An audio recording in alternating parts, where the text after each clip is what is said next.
السلام علیکم ورحمۃ اللہ وبرکاتہ۔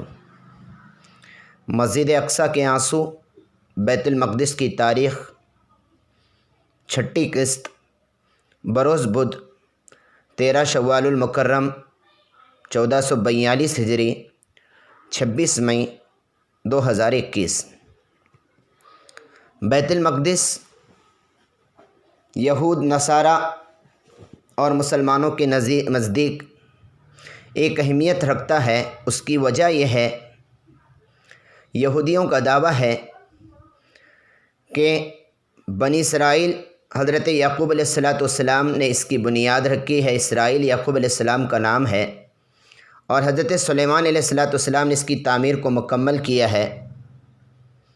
اسی لیے یہاں پر ہیکل سلیمانی ہے، اور ہیکل سلیمانی کا تعمیر کرنا یہ ہمارا مقصد ہے، اس لیے یہ ہمارے نظر میں مقدس ہے۔ یہودیوں کے نظر میں مسجد اقصیٰ مقدس نہیں ہے، بلکہ مسجد اقصیٰ کو شہید کر کے وہاں پہ ہیکل سلیمانی بنانا یہ ان کا منصوبہ ہے۔ اور عیسائیوں کے نظر میں اس لیے محترم ہے اور عظمت رکھتا ہے کہ عیسائیوں کا دعویٰ ہے کہ یہ جگہ حضرت عیسیٰ کی پیدائش کی جگہ ہے، اور یہی ان کا دعوت کا مرکز ہے۔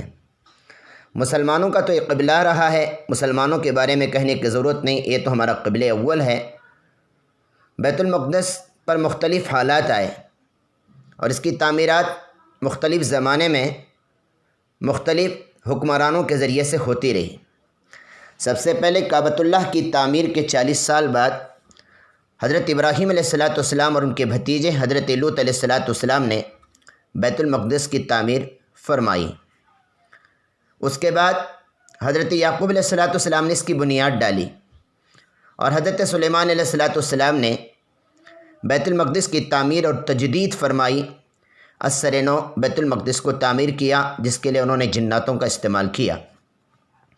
حضرت عیسیٰ علیہ السلام کے پیدا ہونے سے 587 سال پہلے بیت المقدس پر بخت نصر کا حملہ ہوا، اور بخت نصر نے ارض مقدس کو، فلسطین کو، بیت المقدس کو مکمل ویران کر دیا۔ تقریباً 1 لاکھ یہودیوں کو غلام بنا کر عراق لے کر گیا، اور پورے علاقے کو اس نے کھنڈر کر دیا۔ حضرت عزیر علیہ السلام کو وہاں پر گزر ہوا تو حضرت عزیر علیہ السلام نے اس شہر کو دیکھ کر کہا، تعجب کس سے، کیا یہاں کوئی شہر آباد تھا؟ اللہ تعالیٰ نے اسی جگہ پر حضرت عزیر علیہ السلام کو موت دے دی۔ 100 سال کے بعد حضرت عزیر کو زندہ کیا۔ 100 سال کے بعد جب حضرت عزیر علیہ السلام زندہ ہوئے تو کیا دیکھتے ہیں کہ جس شہر کو انہوں نے کھنڈر سمجھ کر تعجب ظاہر کیا تھا، وہ شہر پھر سے آباد ہو چکا تھا۔ فارس کے شہنشاہ روش کبیر سائرس اعظم نے پھر یہودیوں کو وہاں پہ آباد کروایا۔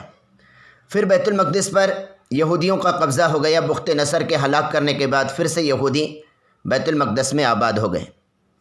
رومی شہنشاہ نے پھر یہودیوں کو جلا وطن کیا، اور رومیوں نے آخرکار عیسائیت کو قبول کر کے وہاں پر عیسائیوں کا قبضہ ہو گیا۔ 624 ہجری تک بیت المقدس جو ہے عیسائیوں کے قبضے میں رہا، اور یہ مسلمانوں کا قبلہ رہا۔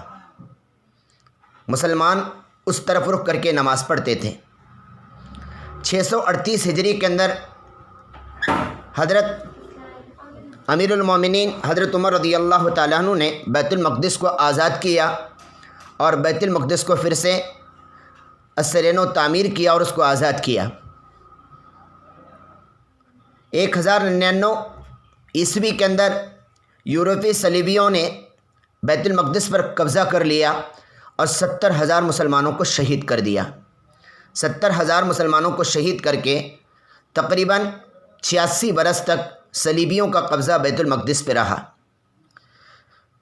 صلیبیوں کے قبضے کے 86 سال کے بعد 1187 سن عیسوی کے اندر سلطان غازی صلاح الدین ایوبی نے بیت المقدس کو صلیبیوں سے آزاد کرایا۔ پھر مسلمانوں کا قبضہ رہا۔ 1260 میں معرکہ جالوت ہوا۔ جالوت اور طالوت یہ مقابلہ ہوا۔ معرکہ جالوت کے اندر بیت المقدس کو تاتاریوں سے آزاد کروایا گیا، اور یہودیوں کا یہ عقیدہ ہے کہ سکینہ تابوت جو بنی اسرائیل کے اندر ایک تابوت چلا آ رہا تھا، وہ برکت کی چیز تھی جس میں تمام انبیاء کرام کے آثار قدیمہ اور پرانی برکت کی چیزیں تھیں۔ وہ برکت کی جو چیزیں جس تابوت میں تھیں، وہ تابوت بیت المقدس کے بنیاد میں رکھا گیا ہے اور اس کو وہاں سے غائب کر دیا گیا ہے۔ یہودیوں کا عقیدہ ہے کہ وہ بیت المقدس کے فاؤنڈیشن کے اندر رکھا گیا ہے، اسی لیے وہ بیت المقدس کو گرانے پر تلے ہوئے ہیں مسجد اقصیٰ کو، تاکہ وہ تابوت حاصل کریں اور اس جگہ پر ہیکل سلیمانی تعمیر کریں۔ 1517 میں بیت المقدس خلافت عثمانیہ کے قبضے میں آیا۔